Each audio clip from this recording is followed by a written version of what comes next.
And today, we're doing the exact same thing as we've always been doing. And we're going to get right into it right now. We're going to talk about the rankings.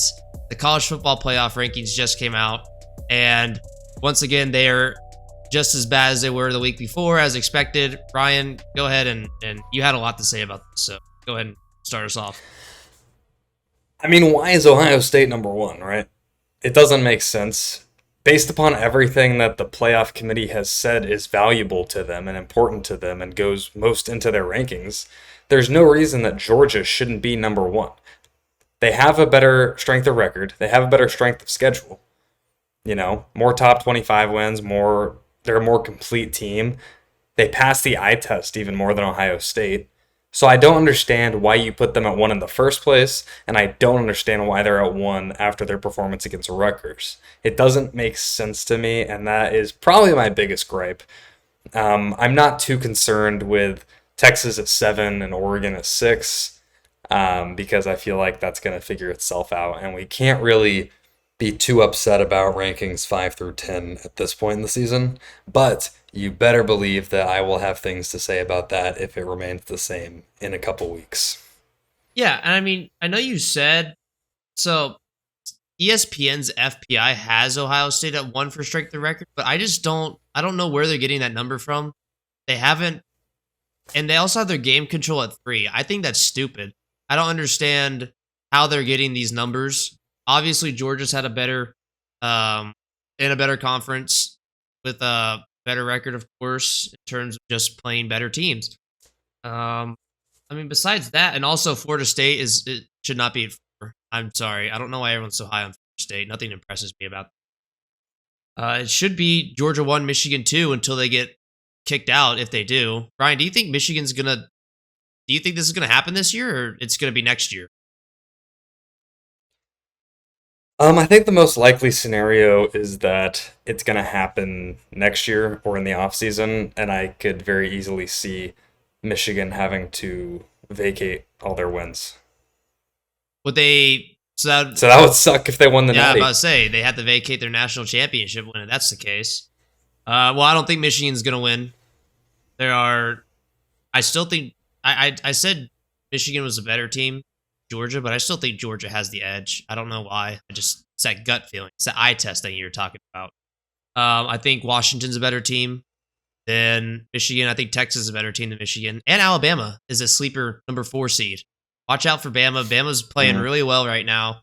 If Bama wins the SEC championship game, they're going to the national championship personally. I think they'll slide in as a 3 seed and win and beat that 2-3 matchup.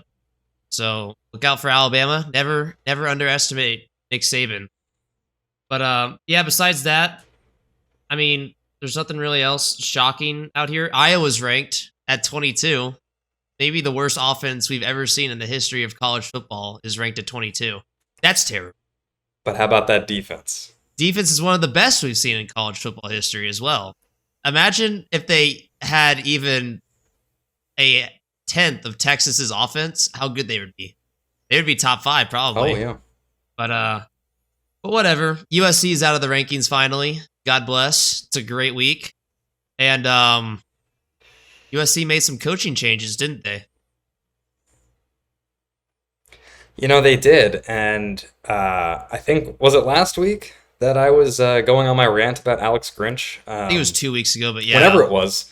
Yeah, well, they finally acted on it. It finally a good move from Lincoln Riley and USC. I don't even know if that necessarily came from Lincoln Riley. I feel like his hand had to be forced there because for whatever reason we know that he is in love with Alex Grinch. But I mean, Alex Grinch is a terrible coordinator, and you know, some people might say, well, he can't. It's not all on him. You know, the players, they're not tackling, whatever. No, the talent is on the field. The talent's fine.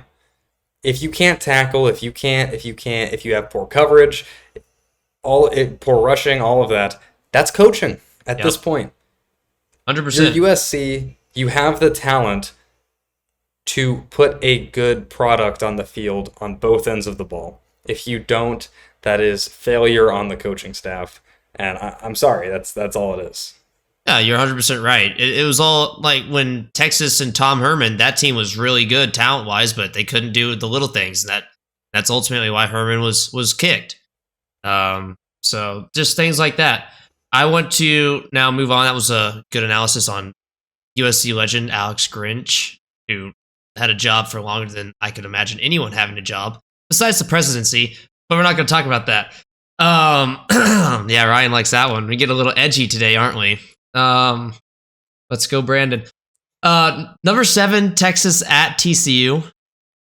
I think that's a trap game, personally.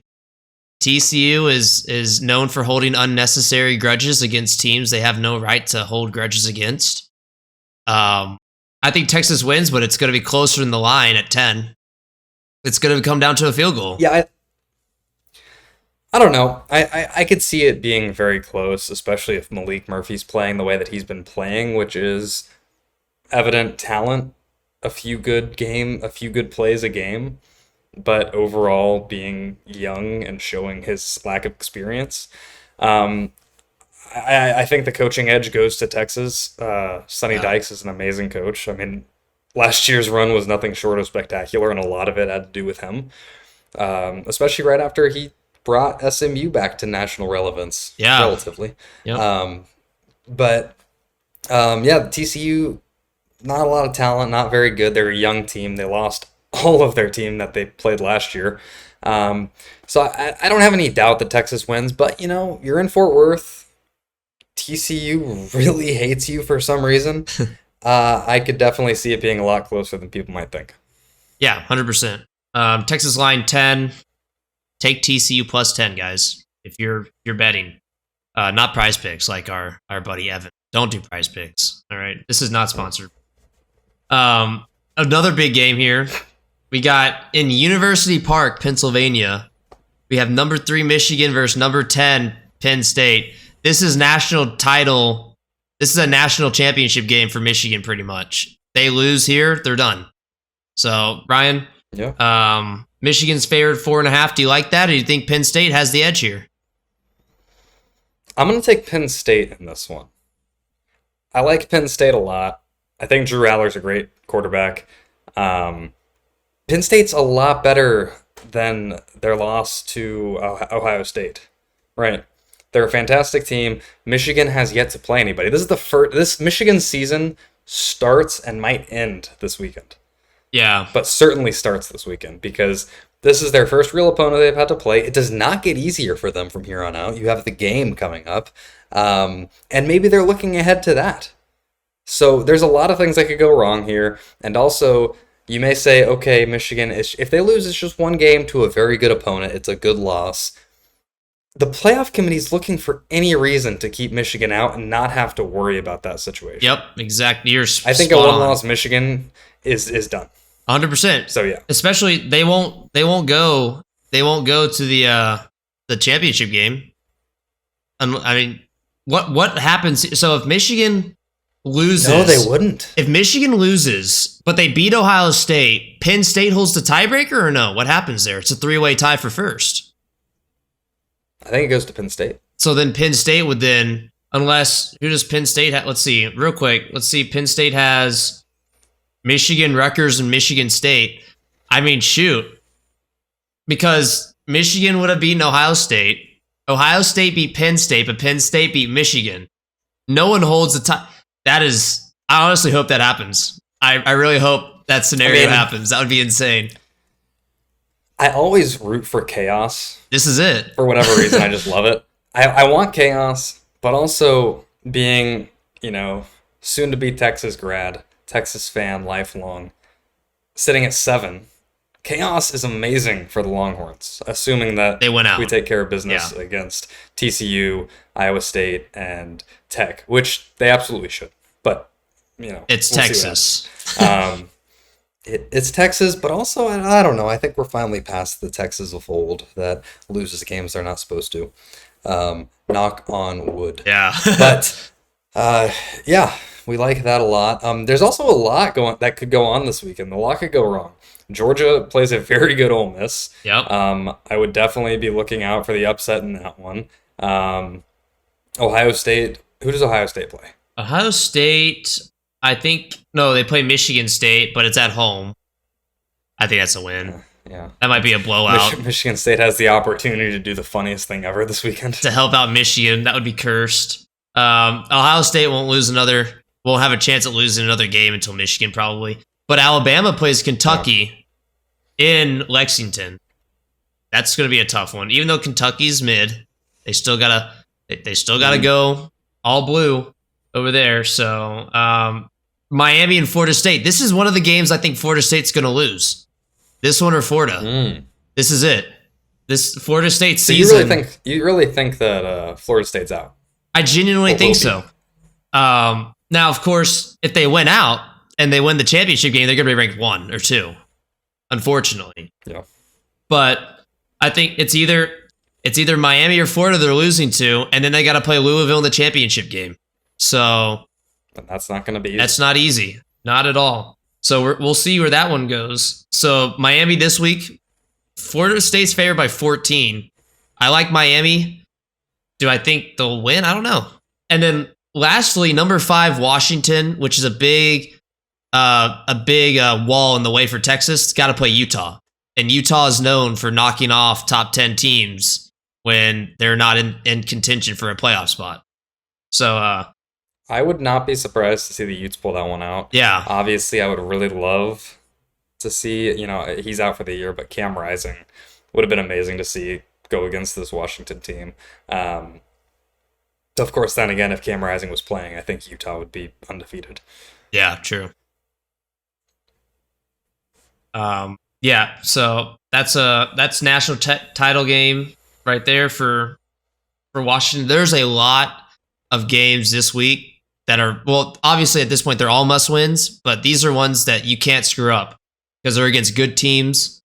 And I mean, Oregon plays USC, and I know USC's been sucking really bad recently, but you can never count out USC's offense. USC's offense will keep them in any game, even when their defense gives up 50 points.